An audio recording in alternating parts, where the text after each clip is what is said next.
The bell finally pierced the monotone, and the classroom erupted into a symphony of shrieks and locker slams. I, Kaylee, reveled in the controlled chaos. It had been my reality for the past 20 years, ever since I graduated with a teaching degree and a head full of idealism. My parents, bless their practical hearts, had urged me towards a stable career, accounting, maybe law. But the thought of spending my days hunched over numbers or arguing legalese sent shivers down my spine. "Ms. Evans! Ms. Evans!" A small hand tugged at my sleeve. I looked down to see Lily, a wisp of a girl with bright, curious eyes, bouncing on the balls of her feet. "Yes, Lily? Can I stay after school again today? I finished all my homework, and I really want to talk about that book you mentioned." A smile tugged at my lips. Lily was one of those rare students who devoured knowledge like candy. Most afternoons, she'd linger after class, peppering me with questions about everything from black holes to the intricacies of Shakespearean sonnets. "Sure, kiddo," I said, ruffling her hair. "But on one condition, we grab a healthy snack first. No heroics can happen on an empty stomach." She giggled, her smile infectious. "Deal."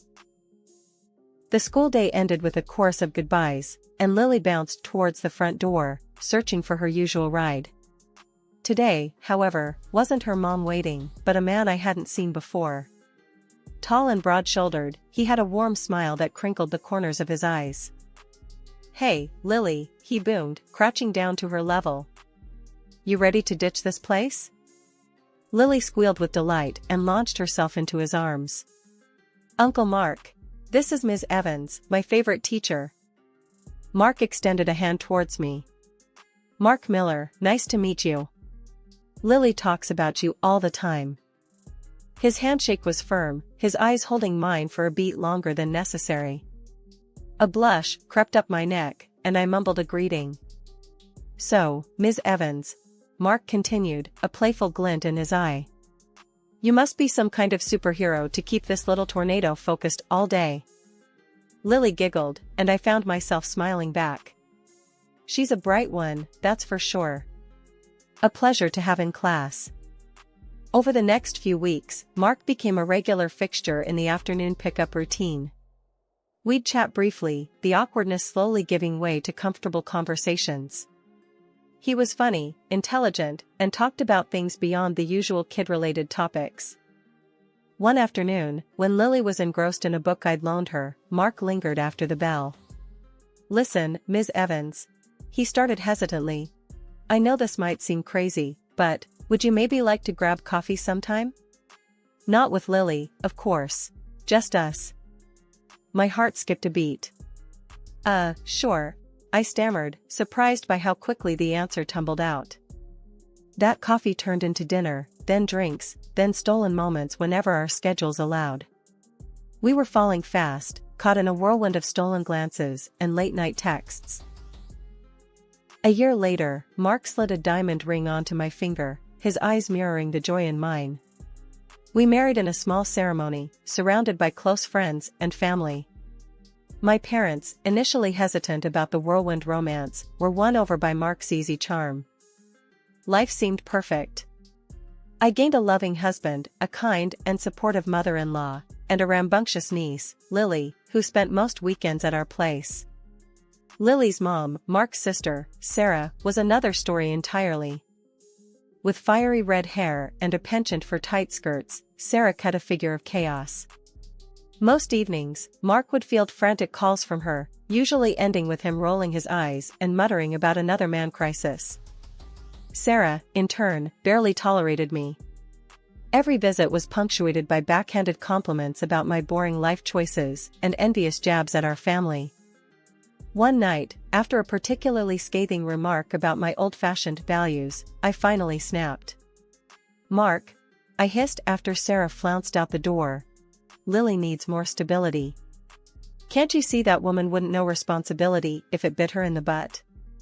Mark scowled. "She's my sister." Frustration bubbled over. "And Lily's your niece. How long are you going to pretend it's all sunshine and rainbows? That girl needs a real parent, not a walking party trick. Mark stormed out, leaving me fuming in the living room. This wasn't the first time we'd argued about Sarah, and it wouldn't be the last. A small seed of worry had taken root in my mind, a worry that would soon blossom into a full-blown storm. A few months after the wedding bliss settled, it was time for the grown-up talk. We sat at the kitchen table, the remnants of takeout scattered around us. "Mark," I began, trying to keep my voice neutral, "we need to talk about finances." He sighed, pushing back his chair. "Finances? What's the deal, honey? We agreed on a shared account, remember? 50-50. It seems like you haven't been contributing much lately." My words hung in the air, heavy with unspoken accusation. Mark's brow furrowed. "Yeah, well, things came up. Sarah's going through a rough patch again. Needs some help with Lily and all." "Again?" My frustration simmered. "Mark, we can't keep bailing her out every other month. We have bills to pay, groceries to buy. Look, Sarah's family. I gotta help her out, alright?" His voice was laced with a defensive edge. "And what about our family?" I retorted, my voice rising a notch. "Isn't Lily our family too? You're basically paying for their meals with our money." Mark slammed his fist on the table, making me jump. "Don't you get it, Kaylee? They need it more than we do. You keep the damn house clean, that's your contribution. Stop nagging about every dime." The anger in his voice startled me. This wasn't the easygoing Mark I married. This was a man with a secret, and a growing resentment towards me. I swallowed the lump in my throat, refusing to be bullied. "That's not fair, Mark. We agreed on a system, and you're breaking it." He scoffed. "Life happens, honey. Deal with it." With that, he stormed out, leaving me alone in the cold silence of the kitchen. The takeout tasted like ash in my mouth. Mark's outburst confirmed the gnawing suspicion in my gut, something wasn't right with Sarah's rough patch. This wasn't a one-time thing, it was a pattern. I spent that night staring at the ceiling, a knot of worry tightening in my stomach. The next few months were a blur. Mark stopped contributing altogether. Every time I brought it up, he'd brush me off with a flimsy excuse or a snide remark. The bills started piling up. I dipped into my savings, then resorted to using my own salary to keep the house afloat. It felt like I was single-handedly supporting a family that wasn't even mine. The worst part? Mark didn't seem to care. He continued to spend his evenings, glued to his phone, taking calls from Sarah and disappearing, for hours on end. The man I loved, the man who promised a future together, was slowly becoming a stranger, his secrets creating a widening chasm between us. 6 months crawled by, each day a monotonous echo of the last. Mark's absences grew longer, his excuses flimsier. He'd vanish for entire evenings, his phone perpetually on silent. When he did grace us with his presence, it was a fleeting hello and a quick goodbye, his attention glued to his phone like a lifeline. Family dinners at my in-laws became a painful charade. Mark, a ghost at his own table, would mumble half-hearted greetings before disappearing into whispered phone conversations on the patio. My mother-in-law, bless her perceptive heart, would shoot me concerned glances, her silence speaking volumes. One night, after another empty silence settled over our dinner plates, I snapped. Mark, barely acknowledging my presence, shoved his food around the plate with a restless energy that made my skin crawl. "Mark," I said, my voice tight with frustration, "we need to talk." He glanced up, a flicker of annoyance crossing his face. "About what, honey?" "About you. About us. About where the hell you are all the time." The words tumbled out, a dam bursting after months of pent-up emotions. Mark sighed, a theatrical display of exasperation. "Look, I'm swamped at work. It's a demanding time, all right?" "Work?" I scoffed, disbelief burning in my throat. "You haven't worked a single late shift in months. What's really going on, Mark?" He pushed back from the table, his face hardening. This isn't up for discussion. You wouldn't understand. Try me, I challenged, my voice rising a notch. Because right now, all I understand is that you're a stranger living in my house. The silence that followed was deafening. Mark stared at me, his jaw clenched, then turned on his heel and stormed out. I sank back in my chair, the weight of his indifference crushing me. Days turned into weeks, and Mark's absences became permanent. He wouldn't answer my calls, his texts going unanswered. The silence in our once vibrant home echoed his disappearance. One morning, I woke up to an empty bed and a chilling realization: I was alone. Desperation clawed at my throat. Silence wasn't a solution, it was a suffocating abyss. I poured my heart out on the cold, digital canvas of an email.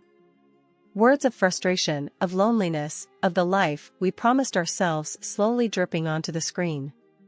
I demanded answers, a reason for his constant disappearances, and a fair share of the financial burden. Hitting send felt like throwing a pebble into a bottomless pit, a tiny splash in the vast emptiness of our marriage. The silence stretched on, a cruel confirmation of my suspicions. No apology, no explanation, just a deafening void. But then, when the sun dipped below the horizon, painting the sky in angry hues of orange and red, I found it. A single sheet of paper on the kitchen table, stark white against the worn wood. Divorce papers. Signed. By Mark. My breath hitched. The world tilted on its axis. I snatched the paper, the words blurring before my eyes. Anger, hotter than I'd ever known, surged through me. I slammed my phone on the table, dialing his number with trembling fingers. Ring, ring, voicemail.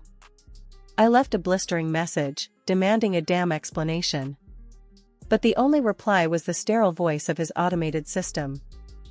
I dialed again, and again, a desperate hope clinging to the possibility of his voice. Finally, after what felt like an eternity, a voice answered. But it wasn't Mark's. It was a young, flippant voice, dripping with an air of entitlement. "Who is this?" she drawled. "It's Kaylee," I choked out, my voice barely a whisper. "Mark's wife." A chilling laugh echoed through the receiver. "Wife? Honey, you're yesterday's news. Mark loves me, I'm his future now. So do yourself a favor and find somewhere else to live, okay?" The phone clattered from my numb fingers, landing with a dull thud on the counter. My world shattered into a million pieces, the cruel reality settling in my gut like a lead weight. Betrayal, raw and searing, burned through me. Tears streamed down my face as I stumbled out of the apartment, the divorce papers crumpled in my fist. I needed my mother-in-law, her unwavering strength, a beacon in the storm that had become my life. The drive to her house was a blur. When I finally reached the familiar porch, I practically pounded on the door. My mother-in-law opened it, her eyes widening at the sight of my tear-streaked face. Without a word, I collapsed into her arms, the dam breaking open. She held me tight, her soft murmurs a soothing balm on my wounded soul. As I sobbed the story of my shattered marriage, of Mark's lies and betrayal, a flicker of anger crossed her face. "Kaylee, you'll stay here, with us," she said, her voice firm. A hesitant nod escaped my lips. This wasn't what I'd envisioned, not the life I'd planned. But as I stepped inside, a small hand tugged at my coat. It was Lily, Mark's niece, her eyes filled with concern. "Auntie Kaylee? What's wrong?" she whimpered. I knelt down, pulling her into a hug. "It's okay, sweetie. Everything will be all right." As I held Lily close, a fierce protectiveness bloomed within me. This wasn't just about me anymore. It was about building a new life, a life where trust and love weren't empty promises. It was about starting over, stronger and wiser. The journey ahead would be daunting, but I wouldn't face it alone. The taste of betrayal still lingered, a stale ash in my mouth. Picking up the pieces of my life wouldn't be easy, but I wouldn't crumble. My first stop was Brenda Miller's office, the legal arena's reigning gladiator. Her office oozed power, sharp suits, gleaming chrome, and a faint scent of expensive cigars. my gut churned with suspicion. This wasn't a case of late nights at the office. This was something deeper, something he desperately wanted to hide. Swallowing my pride, I marched into Brenda Miller's office, a steely resolve hardening my features. Brenda, a lawyer with a reputation as sharp as a stiletto heel, surveyed me coolly. Divorce, I stated, the word heavy on my tongue. And financial compensation. A flicker of interest sparked in Brenda's eyes. Intriguing, Kaylee. But accusations are like tissues, used and discarded. We need proof. Concrete evidence to bury your husband and his little secret.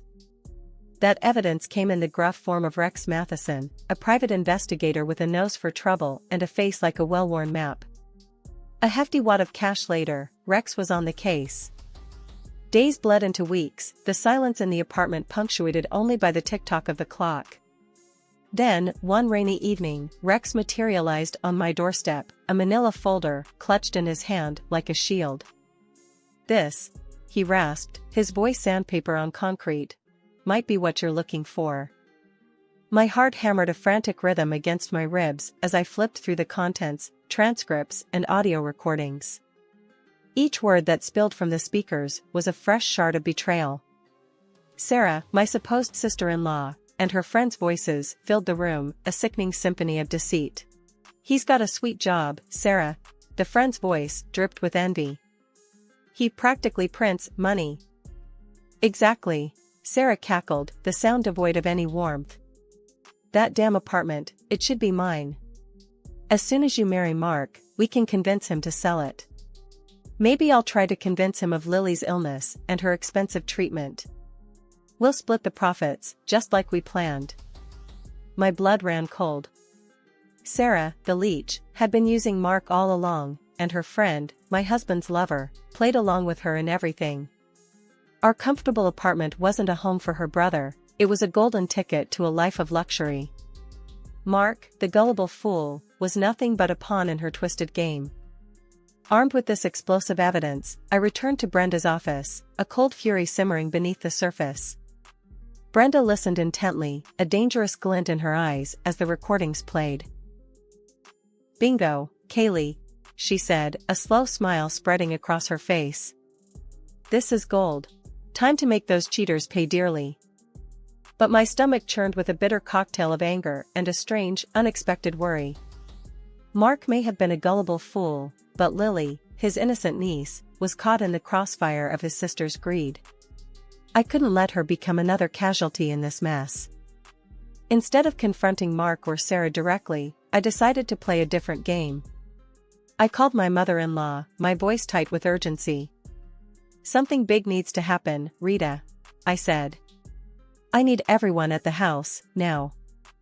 The following evening, a tense silence filled the air as we all sat around the dining table, me, Mark, his stony-faced mother and father, and Sarah, who sauntered in last, a reeking cloud of alcohol and bad attitude clinging to her like a cheap perfume. Before I could even utter a word, Sarah burst out. Can you believe this? Child Protective Services just barged into my place, accusing me of being an unfit mother. Lily's in some damn shelter now, the little ingrate. Disgust tightened my throat. This woman, who saw her own daughter as a mere pawn in her twisted game, now had the audacity to play the victim. Sarah continued to rant, oblivious to the storm brewing in my eyes. It was then, with a steely voice that surprised even myself, that I spoke. Actually, Sarah, I said, leaning forward, I contacted Child Protective Services. The room fell silent. Sarah's eyes widened, her drunken stupor momentarily forgotten. Mark gaped at me, his face a mask of confusion. You what? Sarah shrieked, her voice laced with a dangerous edge. Why you meddling? Because, Sarah, I cut her off, my voice unwavering. You are a terrible person. You used your own brother for money, and now you're willing to throw your own daughter under the bus to get what you want. Lily deserves better than that. Sarah lunged at me, a feral snarl contorting her face. Before she could connect, Mark, bless his slow on the uptake self, finally reacted, grabbing her arms and holding her back. Get your hands off me! Sarah shrieked, flailing uselessly. You're both finished. You'll pay for this. Mark, still bewildered, finally spoke. What was all that about, Kaylee? I pressed play on the recorder, the damning conversation between her and her friend filling the room. Mark's face drained of color with each passing word. Shame and disbelief flickered in his eyes as he heard his sister's cruel assessment of him, a mere ATM to be manipulated. Sarah, cornered and desperate, erupted. This is bullshit, she shrieked, her voice laced with a barely concealed tremor. You have no right to stick your nose in our family business. This isn't your place. Ignoring her outburst, I kept my gaze fixed on Mark. This was his moment of truth, the moment he saw his sister for who she truly was, a scheming manipulator. Rita, my normally composed mother-in-law, joined the fray. Sarah, how could you? Her voice, usually laced with warmth, dripped with disappointment. This is betrayal of the worst kind. Sarah scoffed, a cruel twist of her lips, the only response. Betrayal? She sneered. Please, spare me the dramatics. This was always the plan. First, soften Mark up, then that fancy apartment becomes mine.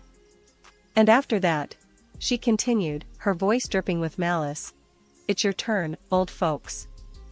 Your retirement nest egg looks mighty comfortable. The revelation slammed into Rita and John like a physical blow. Their eyes widened in horror, their faces a mask of betrayal. As for Sarah, she continued her drunken tirade, a string of obscenities spewing from her lips like a malfunctioning faucet. It was a pathetic display, a stark contrast to the poised manipulator she'd pretended to be. Turning back to Mark, I met his gaze. Well, Mark, I said, my voice surprisingly calm, the evidence of your infidelity is clear. Now, let's talk about financial compensation. Mark opened his mouth, a plea for forgiveness hanging in the air. But before he could speak, I held up a hand, silencing him. There's nothing left to say, I said, my voice firm. You had your chance, Mark. Now, it's time for me to move on. The gavel slammed down, a final punctuation mark on a messy chapter. Divorce. Financial compensation secured. Justice, though bittersweet, had been served. Sarah and her conniving friend were convicted of attempted fraud, their dreams of a swanky apartment evaporating like cheap perfume. Lily, my ex-husband's niece, remained the biggest casualty. Custody battles ripped through the family court, and in the end, a bombshell dropped: Sarah's ex wasn't the biological father. The truth, like a stubborn weed, refused to stay buried. With no known father and an unfit mother, the judge placed Lily under Rita's care. Her once empty house transformed into a bustling haven. Rita, initially overwhelmed, found solace in raising Lily. We settled into an unlikely, but surprisingly functional, routine. One quiet evening, Lily, a tangle of blonde curls and boundless energy, snuggled onto my lap. Mother isn't coming back, is she? She asked, her voice small. A lump formed in my throat. No, honey, I said gently. But you're stuck with me now.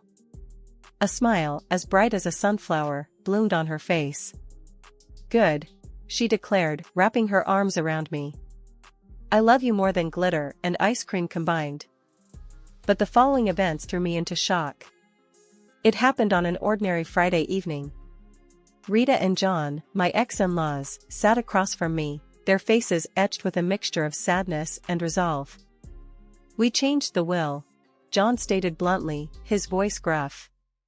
The house, the savings, everything goes to you and Lily. My jaw dropped. But, why? I stammered, completely thrown off guard.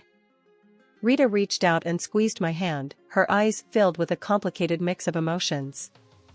You opened our eyes, Kaylee, she said softly. We see Mark for who he truly is now, a spineless fool easily manipulated by his own sister. But what about Mark? I asked hesitantly. He's your son. John's face hardened.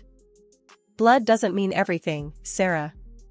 He made his choices, now he has to live with them.